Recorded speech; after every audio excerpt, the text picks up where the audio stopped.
Welcome back to DXB today. Hope you're enjoying the show. An episode where we talk about homegrown food ventures, but basically you just sit at home and watch us eat. That's basically the way we go for the next 45 minutes or so. On to our next guest, who has established something of a treasure trove of Asian ingredients and delicacies. But beyond simply providing goods and services, his companies foster a vibrant community. Why? How? By celebrating the rich diversity and culinary traditions of Asia. Please welcome then the founder and the CEO of 1004 Gourmet. Seoul Street Coffee, we've got Lemi's Beauty, Ugly Burger, Real Ugly Noodles. Have I forgotten any? No, I think that's it. That's the list, Thank okay. you. The list will continue as well. It is an absolute pleasure to have the CEO with us, Chang Sup Shin. Chang, good to see you yet again. Thank you for having me. Really appreciate it. Let's talk about the community as a whole, because look, you travel the world and you'll find Koreatown, you'll find Chinatown, you'll find Little India, you'll find parts and parcels of the world. When you're trying to create a community that celebrates all things Asian, that's quite an undertaking, is it not? Yeah, I mean, we started off as just a Korean supermarket, but I think we realized there's a lot of synergy with other Far Eastern countries, and so we expanded our range to Japanese products, Thai products, Taiwanese products, and so yeah, we just kind of evolved into who we are right now. And is that in keeping with where we are at the moment? Does a place like Dubai allow that? 100%. I think one of the benefits about doing business in Dubai is you're able to import a lot of products from other countries very easily. And so that allowed us to kind of expand our range quite easily, quite quickly.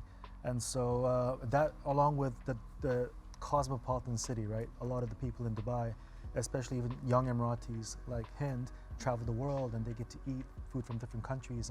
And so I think that allows our food to be a bit more familiar for them. Yeah.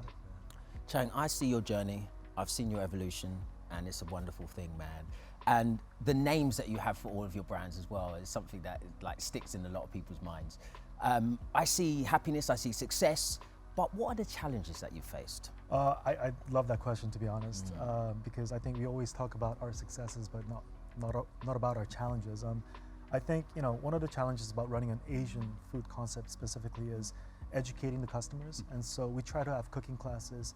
We try to create content where people can learn about the products and learn about how to cook them, how to eat them, and things like that. We try to work with people that are in the region, influencers as well, to spread the word about our cuisine and to connect cultures, and that's what we do. So that's one of the biggest challenges, I would say.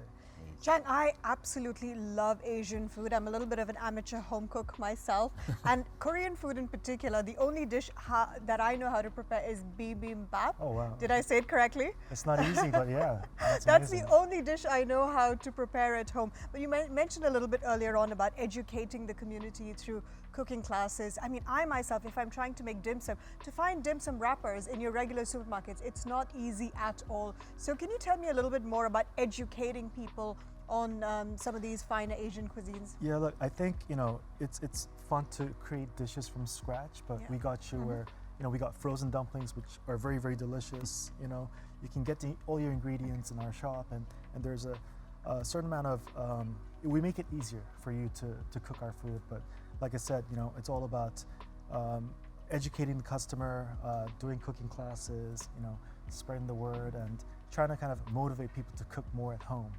That's what we want to do. You know the Oscar award-winning movie Parasite, right? There's this particular noodles that they cook in it. It's called Dan noodles, or it's called chapaguri. Actually, it's like two different instant noodles infused into one. Exactly. And for the life of me, I tried to Google it because it looks so delicious. And I don't know where to start because you don't get a lot of these ingredients. And I believe that's where your store comes in. You can definitely find it in our shop. We actually made a TikTok video on that. So I'll send you the link afterwards. Perfect. There you go. There you go. Chang, you've been here for so long. You're born and raised here. So what are your expansion plans for 104 Gourmet?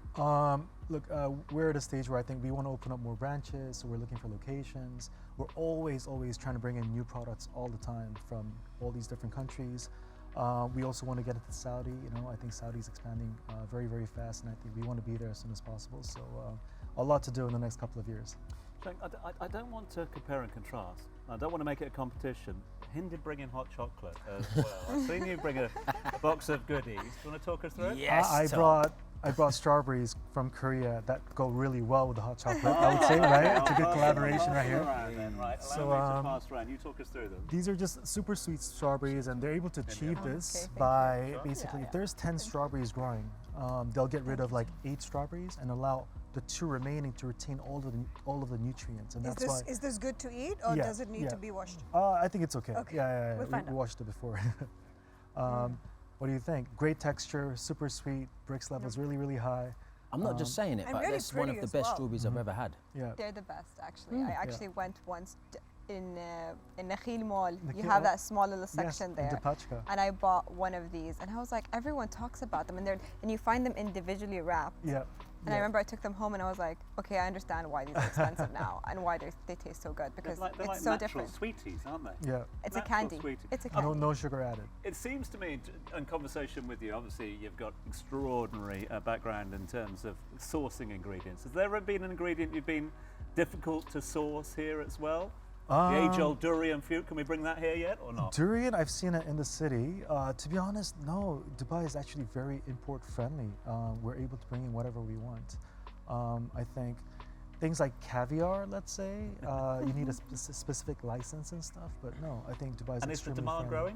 growing? 100%. I think with the influx of a lot of tourists coming in, and again, like there's so many amazing restaurants opening, a lot of international chefs opening up restaurants and stuff like that as well. So definitely there's more demand, and I think it's going to grow. Chang, I definitely want to make my mishmashed Korean noodles. So can you please tell me if you deliver all across the UAE? 100%. You can go to our website, and we deliver from all the way from Abu Dhabi down to Ras Al Khaimah. So Perfect. we got you.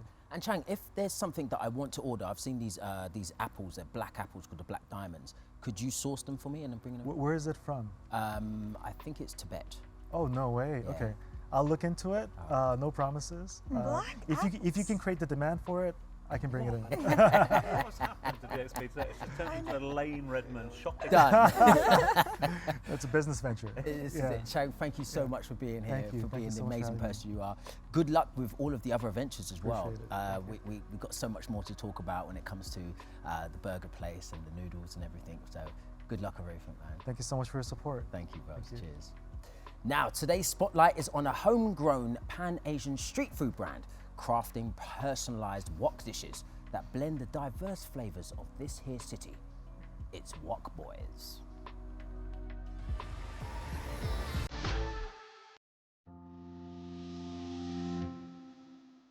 Hi, I'm Gaurav Sabarwal, the founder and CEO of Wok Boys. We're a UAE homegrown Pan-Asian street food concept. Our USP is we believe in allowing customers to craft their own delicacies at Wok Boys. Literally, the customers choose every ingredient that goes into their dishes, and our chefs fire them up on a wok and create this beautiful creation for them.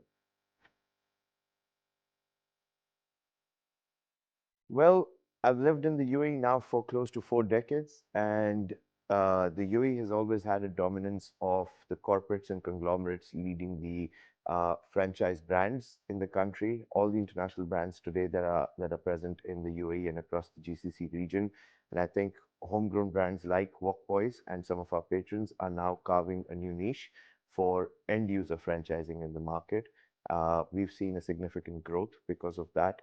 And that's a significant opportunity that we're taking forth in the UAE today. The last 12 months have been fantastic. We've opened up across Oman. We've also expanded into Sharjah. We've opened our first flagship store in Canada, and Ghana, which was our first international market, has just seen its 3rd store opening up in just a year and a half.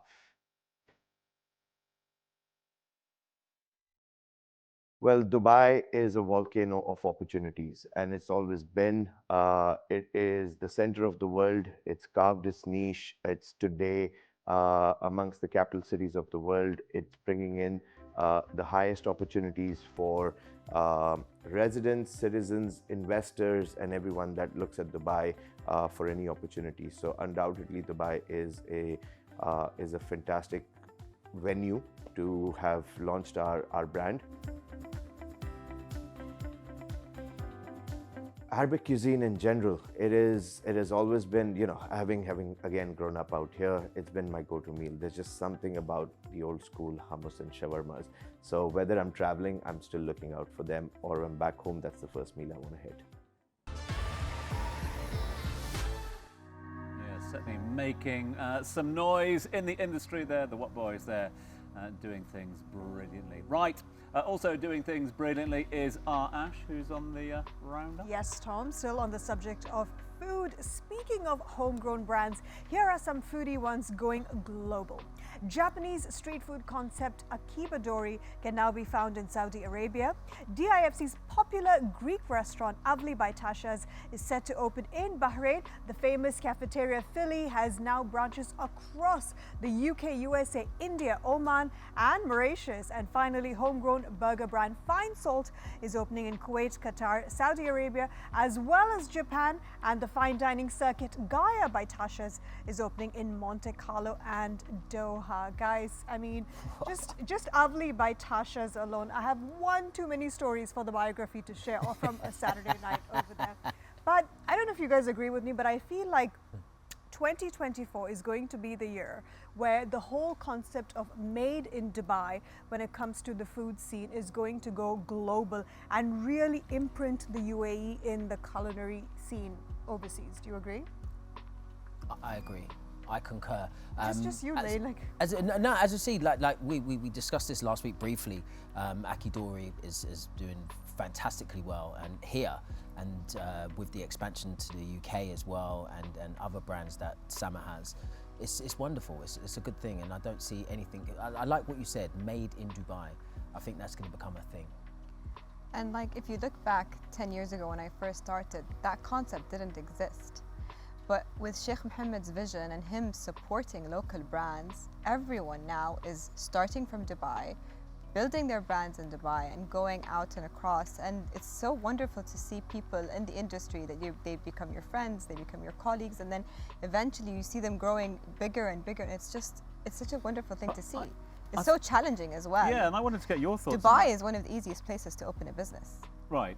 I don't think any country is as easy as Dubai. And I was just going to make that point, and I wanted to use you as an example. I mean, I look at your growth from the brand of the growth of the brand. And you've grown very organically here, Yes. and you've grown over a period of time and kept it within a certain region, etc. I'm sure there would have been an opportunity somewhere along the line to go, you know what, let's open in Oxford Street, etc. But you know, you have to time that run right because they're completely different markets. Well, it's funny that you say that. One of the first ideas when I wanted to open home bakers, one flagship store and that's it, and then the next one in the UK, and then the next one in the US, and I'm done. And then that's all I wanted to do. When I actually looked at branching out in the UK, you need a few more stores here to open up in the UK. Yeah. There's a lot of, you have to pay taxes and tax on just like the front shop, and then on your employees, and so on and so forth. And you don't make money in the UK. I did the research and I spoke to lawyers, and I asked them, how do you make money in the UK? They're like, you don't. You just have to open a few more branches compared to Dubai, where everything is a bit more relaxed, everything is easy, and this is La La Land. Dubai has become the new La La Land. It's not this. It's not I think anywhere you else make now. that point so clearly as well, where you get that opportunity, you get off the ground here, and it's such a sort of optimistic environment to do that. It's understanding other environments. London restaurant scene is completely different to the Dubai restaurant scene. So taking a brand and not fully understanding it, the staffing issues you've got over there, what you have to pay people in order to work in the restaurants, the working hours, all the other bits and pieces, the rent you pay in London, etc., is very different. So I think it's that whole organic growth, and as long as you do it sensibly, then you do see these great success stories that we're seeing. But you also see examples of people just doing it a little bit too quickly and getting burnt. So yeah, I completely agree with you. I think 2024 we will see more and more brands wanting to do. Let's just hope that they've done the business plans. Yes. I'm very excited about your expansion. I understand you have 9 branches in the UAE alone. How many more are you planning to expand So to? we have in the UAE, we opened last year in Saudi, in Riyadh, and it felt like we opened Home Bakery all over again. And it was our baby all over again. We were standing on our feet, we were working again, the shifts, myself and my brother Abdullah. And it was nice to see customers were like, finally you opened here, we don't have to take boxes of cookies with us. But with every place that you open that's new, we know Dubai. But with Saudi, there's challenges. We don't have a partner. We opened on our own. Of course, there's so many challenges with opening that. But again, Saudis are like our sister and brother country. Yeah. They're, you know, so it was very nice to open there. It was nice to see the customers come in. They were very excited to see us, and the welcome that we got from there, it was amazing, and I was very happy, and it wants me to open even more in Saudi. Very good insights, Hind. We'll see you after the break. Nice one. So coming up, we're discussing more homegrown brands with some traditional culinary techniques and authentic flavors with one of Dubai's hottest Mexican spots in town. Leela Taqueria and Cindy, our performer for tonight, is set to go in the studio, so do not go anywhere.